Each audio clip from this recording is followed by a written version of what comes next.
میگی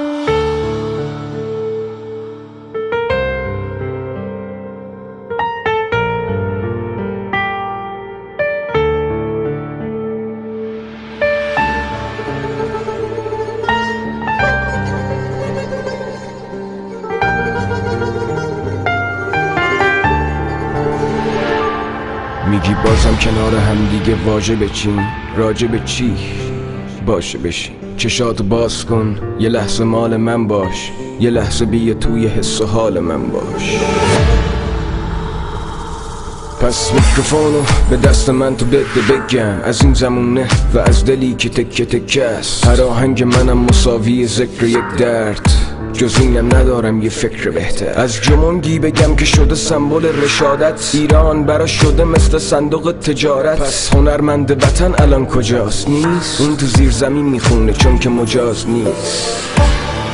از چی بگم برات؟ انتظار داری چه چیزی از جیب من درات؟ به جز کاغذ سفید پاره غبار رفیق، حرف توشه ولی با خودکار سفید. تو هم مثل منی، تو هم کم درد نداری، درد اصلیت اینه که تو هم درد نداری. من کسی نیستم با این زخم و دردم بگیره، ولی این اشک‌ها رو کی میخواد گردم بگیره؟ از چی بگم؟ خدا از این بنده های خسته، از این همه درد تموم دنده هم شکسته. خنده هامو نبین، این خنده هام یه چسبه رو لبم، این منم با یه رد پای خسته. از چی بگم؟ بگو از یه روح زخمی که باید یک تنه بره تو قلب کوه سختی.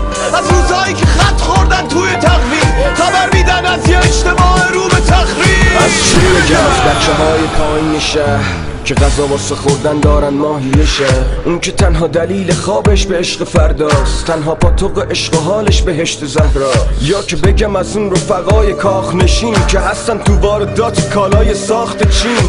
تو به من اینو بگو من از چی بگم؟ خب ما گفتیم و تموم دردا ریشه کن شد. از چی بگم برام؟ شاید قصه دوست داری مثل قصه اون هم کلاسیان روستایی. اگه قصه تلخه گناه واقعیت، داستان نرگس و گلای باغ میهن که نشستم با صد چراغ و افسوس. کاشکی یه بخاری جای چراغ نفسوس داشت. چراغ افتاد توی کلاس و گرگ گرفت، آتشی که پوست بچه ها رو مثل گرگ گرفت. یه طفل معصوم با داد و فریاد گفت زود بدو این سمت در، ولی درم قفل بود. چشم خوش شد یکم بهم مشک بده ایزد، این بچه ها با کدوم دست مشق بنویسن؟ کودکی مرد در راه کلاسی که سوخت و منتظر یه جراح پلاستیک. یاس نمیخواد ته دسته رو هرگز ببنده، چون باز دلش میخواد که نرگس بخند. از چی بگم؟ صبح شده غروب زد تو قلب بچه های مدرسه درود زد. قصه نخور صدامو بشنو از زیر خونم، من صدا تو به گوش همه میرسونم.